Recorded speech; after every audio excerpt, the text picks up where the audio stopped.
নতুন কিছু সুস্বাদু রেসিপির কথা ভাবছেন কি? আজ আমরা নিয়ে এসেছি একদম পারফেক্ট কম্বিনেশন মজাদার কাবুলি চানা মশলা আর নরম মুচমুচে আটার পুরি। এই দারুণ রেসিপি আপনার সকালের নাস্তা ও সন্ধ্যার খাবারে আরও বিশেষ করে তুলবে। সহজ কিছু উপকরণ দিয়ে খুব সহজে তৈরি করতে পারেন। চলুন দেখে নিই এই মজাদার রেসিপি। তাহলে আমি চানা ভিজিয়েছি 5 থেকে 6 ঘন্টা। নুন আর দারুচিনি দিয়ে আমি চানাটাকে বয়েল করে নেব 5টা থেকে 6টা সিটি। এবার আটাকে আমি মেখে নেব। এখানে আমি আটা নিয়েছি, নুন পরিমাণ মতন, আর তেল, রিফাইন তেল, আর চিনি অল্প দিয়ে ভালোভাবে মালিশ করে নিয়েছি। এবার জল দিয়ে মাখিয়ে নেব পরিমাণ মতো জল। এবার আটাটা ভালোভাবে, বেশি জল দেওয়া যাবে না, একসঙ্গে শক্ত করে মাখতে হবে আটাটা এবং ভালোভাবে মালিশ করতে হবে। যত মালিশ করতে পারবে তত পুরি ভালো হবে, আটা তত পুরি সফট হবে, পুরি ফুলবে। এবার আটা যাতে না শুকিয়ে যায়, আমি হাতে অল্প একটু তেল নিয়ে আটার গায়ে মাখিয়ে দিয়ে আধ ঘন্টা রেস্টে রেখে দেব। ততক্ষণে আমি চানা মশলাটা বানিয়ে নিই। তো আমি কড়াইতে তেল দিয়েছি, গোটা গরম মশলা ফোড়ন দিয়ে দেবো। গোটা গরম মশলায় আছে গোটা এলাচ, দারচিনি আর লবঙ্গ 4-5টে। এবার আমি দিয়ে দিচ্ছি কুচি করা পেঁয়াজ। পেঁয়াজ কুচি দিয়ে একটু নাড়তে থাকবো এবং অল্প একটু লবণ দিয়ে দেবো। দিয়ে পেঁয়াজটাকে সোনালি কালার মতন ভেজে নেব। এবার কিছুটা ভাজা হয়ে গেলে আমি দিয়ে দেবো আদা রসুন বাটা। আদা রসুন বাটা দিয়ে নাড়তে থাকবো যতক্ষণ না আদা রসুন বাটাটা ভালোভাবে ভাজা না হয়।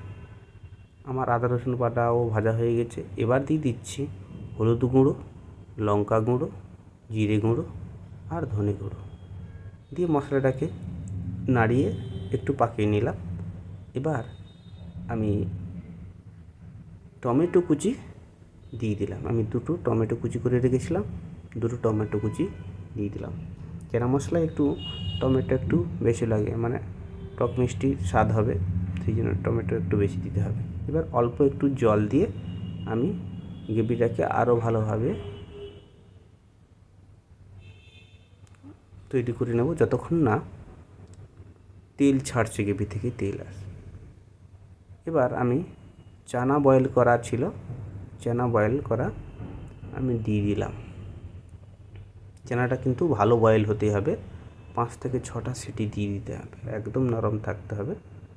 দিয়ে আমি অল্প একটু চানা রেখে দিয়েছিলাম, ওটাকে ভালোভাবে ম্যাশ করে দিয়ে আমি মিশিয়ে দিচ্ছি যাতে গ্রেভিটা আরও থিকনেস হয়, আরও গাঢ় হয় এবং খেতেও স্বাদটা আরও ভালো হয়। তো দিয়ে এবার নাড়িয়ে নিচ্ছি। চানা মশলাকে আরও ভালোভাবে ফুটতে দিতে হবে। সঙ্গে এবার দিয়ে দিচ্ছি কাঁচা লঙ্কা কুচি। এবার দিয়ে দিচ্ছি ক্যাচ কোম্পানির চানা মশলা দিয়ে আমি একটু নেড়ে, না দিলেও চলতো, তো দিলে একটু ভালো হয়, থাকলে দেবেন, না থাকলে কোনো অসুবিধা নেই। এবার নাড়িয়ে নিচ্ছি ভালোভাবে। এবার প্রয়োজন যতটা জল লাগবে আমি আর একটু জল দিয়ে দিলাম, দিয়ে ফুটিয়ে নিচ্ছি। ভালোভাবে ফুটে গেলে আপনি লবণ প্রয়োজন মতন দিয়ে দিবেন, স্বাদ মতন নুন দিয়ে দিবেন। এবার দিয়ে দিবেন ধনেপাতা কুচি দিয়ে প্রয়োজন মতন গ্রেভি রেখে, যতটা ঝোল চাইছেন ততটা রেখে আপনি তরকারিটা নামিয়ে ফেলবেন। আমাদের চানা মশলা রেডি হয়ে গেছে। এবার আমি বানাবো পুরি বানানোর জন্য কড়াইতে তেল গরম করে নিয়েছি। এবার একে একে পুরি বেলে ভেজে নিচ্ছি। দেখুন ফুলকো ফুলকো পুরি হয়েছে বেশ। আপনারা দেখলেন সুস্বাদু কাবুলি চানা মশলা ও পুরির রেসিপি। যদি রেসিপিটি ভালো লাগে তাহলে লাইক, শেয়ার ও সাবস্ক্রাইব করতে ভুলবেন না। নতুন নতুন রেসিপি আপডেট পেতে বেল আইকন প্রেস করুন। দেখা হবে পরের ভিডিওতে। ততক্ষণ সুস্থ থাকুন, সুন্দর খাবার উপভোগ করুন। ধন্যবাদ ভিডিওটা শেষ পর্যন্ত দেখার জন্য।